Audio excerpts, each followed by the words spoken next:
Hi everybody, welcome back to the Business Unit 4 from my lab. In the previous video we completed steps 1 through 7. In this video we're going to pick up on step 8. So in the instructions in step 8 I am back working in the sheet or in the file called Hotel Schedule. So step 8 begins telling us that we have to have the developer tab because we're going to run a little macro. So if you need to add the developer tab to your ribbon, you should still have it there because we did it in chapter 8. We added it. It doesn't go away until you tell it to go away. But if needed, make sure that you have that developer tab up there in your ribbon so that we can go ahead and record a macro. Okay, so it's the instructions tell us. On the schedule worksheet with cell A6 selected, all right, so I better get that up and running. I'm going to click my schedule worksheet. I am active on cell A6. Now I'm not going to click it because I don't want to go to the link. So if you need to finagle your way there, you can click, for example, on cell A5 and just hit the down arrow so you're sitting in cell A6. Okay, with A6 selected, where am I? Step 8. With cell A6 selected, create a new macro named new week. It's going to be all squished together. We'll do that together. And then it'll have a keyboard shortcut of lowercase n. We'll add a little description to the macro. And here's what we're going to do with it. I'm going to read it to you so that we're ready before we actually do it. We're going to select cell C3, B29, A7 through A26, C7 through I26 in that order. So you can see we're going to be doing a lot of selecting. And so what I'm going to do is I'm going to zoom down a little bit. I know I've already zoomed down some, but I'm going to zoom down a little bit more because again, we're not working with content. We're only going to select cells. So I'm zoomed down to like, I don't know, 60% or whatever you're comfortable with. Okay, so after we select all those cells, we'll clear their contents. We'll run the clear command, and then we're going to end by clicking on cell C3. So, ready to go? Here we go. From the Developer tab, click your Record Macro button. We have to give it a name. Step 8 tells us the name will be New Week, all squished together, capital N, capital W, no space, New Week, with a keyboard shortcut of little letter n. So we'll type in lowercase n there. And then with the description, the instructions tell us clears cells for the new week, include a period at the end. And then just double check that your description is precise. Clears cells, plural cells, for the new week period. All right, I think we're ready to go. Let's go ahead and click OK. All right, now you have to be very careful on what you click. So get the wiggles out, be ready to go. We're going to do it in this order. We are first going to click on cell C. So I have to click cell C3. So I'm going to scroll up a little bit. I'm going to click cell C3. On my keyboard, I'm going to press and hold Control. Then I'm going to select cell B29. So I have to scroll down a little bit. Don't click anywhere else. Click directly on cell B29. All right, Control is still pressed down. Now I'm going to select A7 through A26.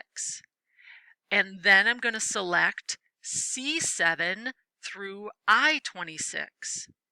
I'm going to release my mouse and sort of just get it out of the way. Don't click anything else. And then I'm going to release the Control key. Now, up on the ribbon, I'm going to click the Home tab. Way over on the right-hand side, I'm going to click the little purple eraser. And then I'm going to choose Clear Contents. Clear Contents. Go ahead and click that. In some of the cells we had content, in other cells we didn't. So you might see a change. You might not see a ton of change. That's all right. It tells us click cell C3. So I'm just going to scroll up. I'm not going to click anywhere else. I'm just going to scroll up and I'm going to click on cell C3 and then stop recording. So however you like to stop recording is fine with me.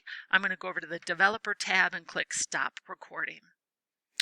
Okay, So then step 8 says undo the changes made by the macro. You can't see it on my screen, but I'm going to click the undo button. You're going to click the undo button on your screen and it puts back my content for me.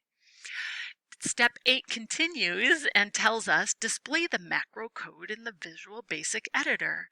Copy the code beginning with the words sub new week and ending with the words end sub, and then paste the code into the sheet into the macro worksheet. So notice here we have a sheet named macro. Go ahead and click on that just to get it ready.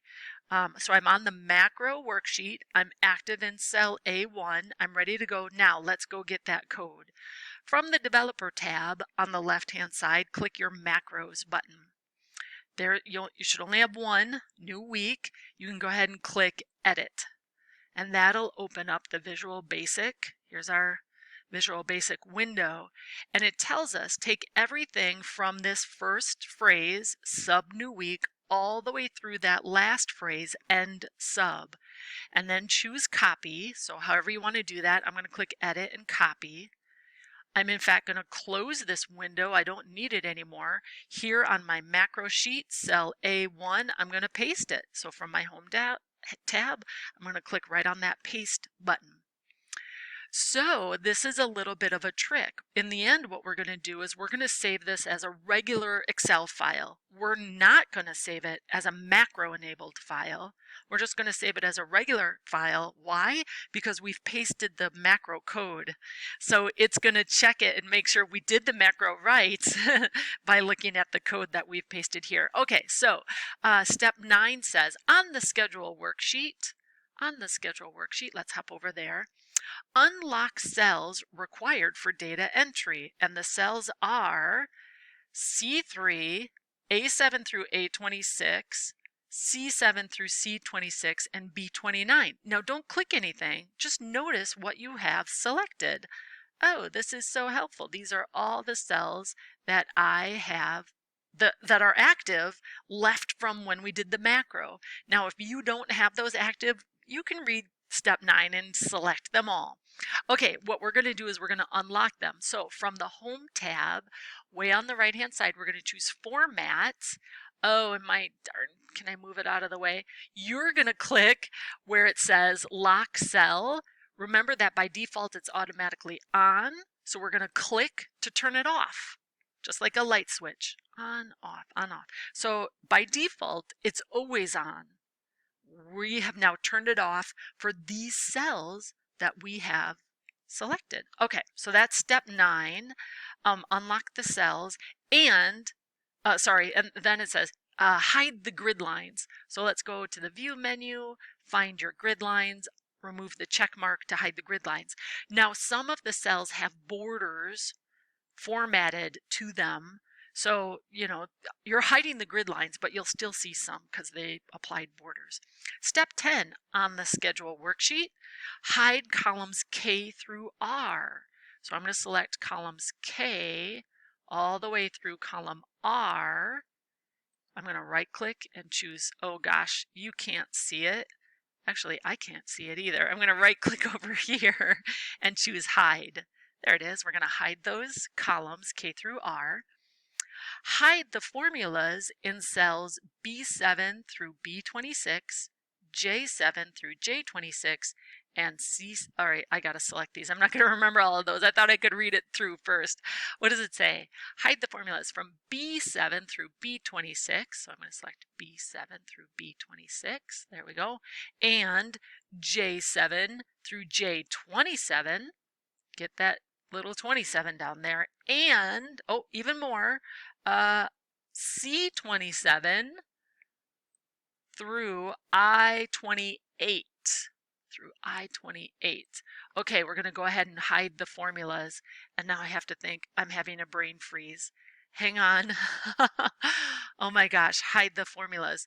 Hang on, I can't think. It's been a long week. I'm going to click on Format. I don't know why I can't think of this. Format, and I'm going to choose Format Cells. And I'm hoping I shouldn't do these so late in the day. under protection, yeah, here, we're going to say hidden. That's right. Hiding the formulas has no effect until you protect the worksheet. Okay, so check mark, whew, brain freeze over. Check mark where it says hidden. Now do not check the locked. Leave that one alone. Notice that it's variable. It's not a check mark and it's not an uncheck because we have a different group of cells. Of the cells we have selected, some of them are locked and some are not, and that's okay. Leave it alone. Only check mark hidden. Click OK. All right. What step was that? That was step 10. Yeah, that was step 10. We hid the columns. We have now hidden the formulas. Continuing on step 10, it says hide row and column headers. So let's get that done next. File, options, file, options. Under advanced, look for where it says display. Remember the thing says display options for this, was it display options for this worksheet? Here we go, display options for this worksheet. Uncheck where it says show row and column headers because we don't want to show them, we want to hide them. So uncheck it, click it to uncheck it, click OK. Oh, I get this little error message. You won't get that. Don't worry about that. Notice now the column headings went away. We don't see A, B, C. We don't see 1, 2, 3 for the rows. All right, step 10, there's another part of it. The last part of step 10 says protect the schedule worksheet. Do not use a password. So however you want to do that one is fine with me. Under the review tab, I'm going to click step 10 says protect the sheet, so I'm going to click protect sheet. Do not use a password, so I'm just going to click OK. All right, step 11, save as a macro-free workbook with the following, it's all the sheets in there. Save, close, and submit to MyLab. I'll keep my fingers crossed for you. Good luck. Email me if you have any questions at all.